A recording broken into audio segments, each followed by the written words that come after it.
ಭಾರತ ಪಾಕಿಸ್ತಾನಕ್ಕೆ ದಿಟ್ಟ ಉತ್ತರ ಕೊಟ್ಟರು ಕೂಡ ಪಾಕಿಸ್ತಾನ ನರಿ ಬುದ್ಧಿ ಪಾಕಿಸ್ತಾನ ಇನ್ನೂ ಬುದ್ಧಿ ಕಲಿತಿಲ್ಲ ಅನ್ನೋದಕ್ಕೆ ಇದೊಂದು ಉದಾಹರಣೆ. 8 ಮಿಸೈಲ್ಗಳಿಂದ ಪಾಕಿಸ್ತಾನ ದಾಳಿ ಮಾಡಿದೆ ಭಾರತದ ಮೇಲೆ. ಜಮ್ಮು ಏರ್ಪೋರ್ಟ್, ಪಠಾನ್ಕೋಟ್ ಮೇಲೆ ದಾಳಿಯನ್ನ ನಡೆಸೋದಕ್ಕೆ ಪ್ರಯತ್ನವನ್ನ ಪಟ್ಟಿದೆ ಪಾಕಿಸ್ತಾನ. ಜಮ್ಮು ಕಾಶ್ಮೀರ, ಪಂಜಾಬ್, ಪಠಾನ್ಕೋಟ್ಗಳಲ್ಲಿ ಕರೆಂಟ್ ಕಟ್ ಆಗಿದೆ. ಈಗ ಭಾರತದ ಮೇಲೆ ಪಾಕಿಸ್ತಾನ ಮಿಸೈಲ್ ದಾಳಿಯನ್ನ ಮಾಡಿದೆ. ಈ ಸಂದರ್ಭದಲ್ಲಿ ಪಾಕಿಸ್ತಾನದಿಂದ F-16 ಯುದ್ಧ ವಿಮಾನದ ಮೇಲೆ ಅಟ್ಯಾಕ್ ಆಗಿರೋದು. ಪಾಕ್ ಮಿಸೈಲ್ ದಾಳಿ ವಿಫಲಗೊಳಿಸಿದೆ S-400. 8 ಮಿಸೈಲ್ಗಳಿಂದ ಪಾಕಿಸ್ತಾನ ಭಾರತದ ಮೇಲೆ ದಾಳಿಯನ್ನ ನಡೆಸಿದೆ. ಜಮ್ಮು ಏರ್ಪೋರ್ಟ್ ಮತ್ತು ಪಠಾನ್ಕೋಟ್ ಮೇಲೆ ದಾಳಿ ನಡೆಸಿದೆ ಪಾಕಿಸ್ತಾನ. ಜಮ್ಮು ಕಾಶ್ಮೀರ, ಪಂಜಾಬ್, ಪಠಾನ್ಕೋಟ್ಗಳಲ್ಲಿ ಕರೆಂಟ್ ಕಟ್ ಮಾಡಲಾಗಿದೆ. ಈ ಸಂದರ್ಭದಲ್ಲಿ ಭಾರತದ ಮೇಲೆ ಪಾಕಿಸ್ತಾನ ಮಿಸೈಲ್ ದಾಳಿಯನ್ನ ಮಾಡಿರೋದನ್ನ ಗಮನಿಸ್ತಾ ಇದ್ದೀವಿ ದೃಶ್ಯದಲ್ಲಿ. ಗಮನಿಸ್ತಾ ಇದ್ದೀವಿ. ಪಾಕಿಸ್ತಾನ ಇನ್ನೂ ಬುದ್ಧಿ ಕಲಿತಿಲ್ಲ. ಭಾರತದ ಮೇಲೆ ದಾಳಿಯನ್ನ ಮಾಡುವಂತ ಧೈರ್ಯವನ್ನ ತೋರಿಸಿದೆ, ಬಂಡ ಧೈರ್ಯವನ್ನ. 8 ಮಿಸೈಲ್ಗಳನ್ನ ಬಳಸಿಕೊಂಡು ದಾಳಿಯನ್ನ ಮಾಡಿರೋದು. ಜಮ್ಮು ಏರ್ಪೋರ್ಟ್, ಪಠಾನ್ಕೋಟ್ ಮೇಲೆ ಪ್ರಮುಖವಾಗಿ ದಾಳಿಯಾಗಿದೆ. ಜಮ್ಮು ಕಾಶ್ಮೀರ, ಪಂಜಾಬ್, ಪಠಾನ್ಕೋಟ್ಗಳಲ್ಲಿ ಕರೆಂಟ್ ಕೂಡ ಕಟ್ ಮಾಡಲಾಗಿದೆ. ಮಿಸೈಲ್ಗಳು ಬರ್ತಾ ಇರುವಂತ ದೃಶ್ಯಗಳನ್ನ ನಿಮಗೆ ಮಾರ್ಕ್ ಮಾಡಿ ತೋರಿಸ್ತಾ ಇದ್ದೀವಿ. 4ನೇ ಮಿಸೈಲ್ ಇದು.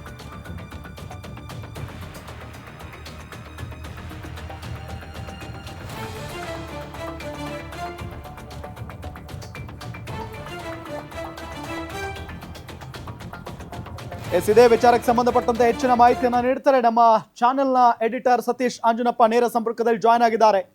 ಸತೀಶ್, ಈ ಒಂದು ಪಾಕಿಸ್ತಾನ, ನರಿ ಬುದ್ಧಿಯ ಪಾಕಿಸ್ತಾನ, ಭಾರತ ಪ್ರತ್ಯುತ್ತರವನ್ನ ಕೊಟ್ಟರು ಕೂಡ, ಭಾರತ ಮುಟ್ಟಿ ನೋಡಿಕೊಳ್ಳುವ ರೀತಿಯಲ್ಲಿ ದಾಳಿ ಮಾಡಿದ್ರು ಕೂಡ ಇನ್ನೂ ಬುದ್ಧಿ ಕಲಿತಿಲ್ಲ ಅನ್ನೋದಕ್ಕೆ ಸ್ಪಷ್ಟವಾದಂತಹ ಉದಾಹರಣೆ ಇದು. ಈ ದಾಳಿ ಕುರಿತಂತೆ ಮಾಹಿತಿ ಕೊಡೋದಾದ್ರೆ.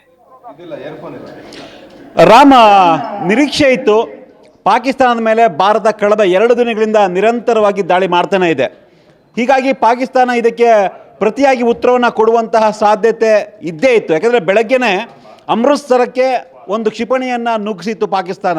ಬಟ್ ಅದೃಷ್ಟವಶಾತ್ ನಮ್ಮ ಏರ್ ಡಿಫೆನ್ಸ್ ಸಿಸ್ಟಮ್ ತುಂಬ ಸ್ಟ್ರಾಂಗ್ ಆಗಿರೋದ್ರಿಂದ ಪಾಕಿಸ್ತಾನದ ಮಿಸೈಲನ್ನು ಅಮೃತ್ಸರದಲ್ಲಿ ಹೊಡೆದಾಕಿತ್ತು. ನಮ್ಮ S-400 ಸುದರ್ಶನ್, ನಮ್ಮ ಏನು ಆ್ಯಂಟಿ ಏರ್ ಡಿಫೆನ್ಸ್ ಸಿಸ್ಟಮ್ ಇದೆ, ಅದು ಆ ಒಂದು ಮಿಸೈಲನ್ನು ಹೊಡೆದಿತ್ತು. ಅದಾದ ನಂತರ ನಿರೀಕ್ಷೆ ಇತ್ತು ಬಹುಶಃ ಮತ್ತೆ ದಾಳಿ ಆಗಬಹುದು ಅಂತ. ನಿನ್ನೆ ಮಾರ್ನಿಂಗಿಂದಲೂ ಕೂಡ ಜಮ್ಮು ಭಾಗದಲ್ಲಿ, ಜಮ್ಮು ಮತ್ತು ಕಾಶ್ಮೀರ ಗಡಿ ಏನಿದೆ, POK ಭಾಗದಲ್ಲಿ ಸಾಕಷ್ಟು ಗುಂಡಿನ ದಾಳಿ ಆಗಿತ್ತು. ಭಾರತದ ನಾಗರಿಕರನ್ನು ಕೂಡ ಹತ್ಯೆ ಮಾಡಿತ್ತು ಪಾಕಿಸ್ತಾನ. ಈ ನಡುವೆ ಇವತ್ತೇನು ಭಾರತೀಯ ಸೇನೆ ಪಾಕಿಸ್ತಾನದ ಲಾಹೋರ್ ಆಗಿರ್ಬೋದು, ರಾವಲ್ಪಿಂಡಿ ಆಗಿರ್ಬೋದು, ಅಥವಾ ಕರಾಚಿ ಆಗಿರ್ಬೋದು, ಈ ಪ್ರಮುಖ ನಗರಗಳ ಮೇಲೆ ದಾಳಿ ನಡೆದ ನಂತರ ಪಾಕಿಸ್ತಾನದ ರಿಯಾಕ್ಷನ್ ಇವತ್ತು ಮತ್ತಷ್ಟು ಜೋರಾಗುತ್ತೆ ಅನ್ನೋ ನಿರೀಕ್ಷೆ ಇತ್ತು. ನಿರೀಕ್ಷೆಯಂತೆ ಕತ್ಲಾಗ್ತಾ ಇದ್ದಂತೆ ಪಾಕಿಸ್ತಾನ ಮತ್ತೆ ಬಾಲ ಬಿಚ್ಚಿದೆ, ಕಾಣಿಸ್ತಾ ಇದೆ ನಿಮಗೆ. ಜಮ್ಮು ಕಾಶ್ಮೀರ ಸುತ್ತಮುತ್ತ ಪ್ರದೇಶಗಳು ಸೇರಿದಂತೆ ಅಮೃತ್ಸರ ಸೇರಿದಂತೆ ಸುಮಾರು 8 ಮಿಸೈಲ್ಗಳನ್ನು ಲಾಂಚ್ ಮಾಡಿದೆ ಪಾಕಿಸ್ತಾನ ಅನ್ನೋ ಒಂದು ಮಾಹಿತಿ ಬರ್ತಾ ಇದೆ. ರಾಮ್, ಈ 8 ಮಿಸೈಲ್ಗಳನ್ನು ಈಗ ಭಾರತದ ಏನು ಏರ್ ಡಿಫೆನ್ಸ್ ಸಿಸ್ಟಮ್ ಇದೆ, ಈ ಏರ್ ಡಿಫೆನ್ಸ್ ಸಿಸ್ಟಮಿಂದ ಎಸ್ಪೆಷಲಿ S-400 ಸುದರ್ಶನ್ ಮತ್ತು ಆಕಾಶ್, ಈ ಎರಡೂ ಕೂಡ ಈ ಒಂದು ಮಿಸೈಲ್ಗಳನ್ನು ದಾಳಿ ಮಾಡೋದಕ್ಕೆ ವಿಫಲ ಯತ್ನವನ್ನು ಅದನ್ನ ಫೇಲ್ ಮಾಡಿದೆ, ಅದನ್ನ ಹೊಡೆದಾಕಿದೆ ಅನ್ನೋ ಒಂದು ಮಾಹಿತಿ ಬರ್ತಾ ಇದೆ. ವಿಶೇಷವಾಗಿ ಜಮ್ಮು ಮತ್ತು ಪಠಾನ್ಕೋಟ್ ಏರ್ ಬೇಸ್ಗೆ ಈ ಒಂದು ಮಿಸೈಲ್ಗಳನ್ನ ನುಗ್ಗಿಸಿದ್ರು ಅನ್ನೋ ಒಂದು ಮಾಹಿತಿ ಬರ್ತಾ ಇದೆ. ರಾಮ್, ಜೊತೆಗೆ ಜಮ್ಮುವಿಂದ 40 ಕಿಲೋಮೀಟರ್ ಆಗುತ್ತೆ ಸಾಂಬಾ ಅಂತ, ಆ ಒಂದು ಪ್ರದೇಶಕ್ಕೂ ಕೂಡ ಈ ಒಂದು ಮಿಸೈಲ್ ನುಗ್ಗಿತ್ತು ಅನ್ನೋ ಒಂದು ಮಾಹಿತಿ ಬರ್ತಾ ಇದೆ. ಜೊತೆಗೆ ಮಿಸೈಲ್ ಜೊತೆಗೆ ಡ್ರೋನ್ಗಳನ್ನು ಕೂಡ ಅಟ್ಯಾಕ್ ಮಾಡಿದೆ ಪಾಕಿಸ್ತಾನ. ಡ್ರೋನ್ಗಳ ಮುಖಾಂತರ ಕೂಡ ಅಟ್ಯಾಕ್ ಮಾಡಿದೆ ಅನ್ನೋ ಒಂದು ಮಾಹಿತಿ ಬರ್ತಾ ಇದೆ. 2 ಡ್ರೋನ್ಗಳನ್ನು ಜಮ್ಮು ಯೂನಿವರ್ಸಿಟಿ ಬಳಿ ನಮ್ಮ ಭಾರತೀಯ ಸೇನೆ ಅದನ್ನು ಹೊಡೆದಾಕಿರುವಂಥ ಮಾಹಿತಿ ಬರ್ತಾ ಇದೆ. ಈ ನಡುವೆ ಜಮ್ಮು ಕಾಶ್ಮೀರ, ರಾಜಸ್ಥಾನ ಮತ್ತು ಪಂಜಾಬ್, ಈ 3 ರಾಜ್ಯಗಳಲ್ಲಿ ಪವರ್ ಕಟ್ ಮಾಡಲಾಗಿದೆ. ಸೊ ಕರೆಂಟನ್ನು ಸ್ಟಾಪ್ ಮಾಡಲಾಗಿದೆ. ದೊಡ್ಡ ಮಟ್ಟದ ದಾಳಿ ಆಗಬಹುದು ಅನ್ನೋ ಒಂದು ಸಾಧ್ಯತೆ ಹಿನ್ನೆಲೆಯಲ್ಲಿ ಭಾರತ ಅಂದರೆ ಆಯಾ ರಾಜ್ಯಗಳ ಸೆಕ್ಯೂರಿಟಿಯನ್ನು ಜಾಸ್ತಿ ಮಾಡಿ ಈ ರೀತಿಯ ಒಂದು ನಿರ್ಧಾರಕ್ಕೆ ಬಂದಿದೆ ಅನ್ನೋ ಒಂದು ಮಾಹಿತಿ ಬರ್ತಾ ಇದೆ ರಾಮ್. ವಿಶೇಷವಾಗಿ ಈ 8 ಮಿಸೈಲ್ಸ್ ಏನು ಆಗಿದೆ, ಈ ಮಿಸೈಲ್ಸನ್ನು ಅಂದರೆ ಪಾಕಿಸ್ತಾನದ ದಾಳಿಯನ್ನು ಭಾರತ ತಡೆದಿದೆ ಅಂತಲೇ ಹೇಳ್ಬೋದು. ಸದ್ಯಕ್ಕೆ ಸಿಗ್ತಿರ್ತಕ್ಕಂಥ ಮಾಹಿತಿ ಪ್ರಕಾರ ಭಾರತ ಈ ಒಂದು 8 ಮಿಸೈಲ್ಗಳನ್ನ ಫೇಲ್ ಮಾಡಿದೆ ಅನ್ನೋ ಒಂದು ಮಾಹಿತಿ ಬರ್ತಾ ಇದೆ ರಾಮ್.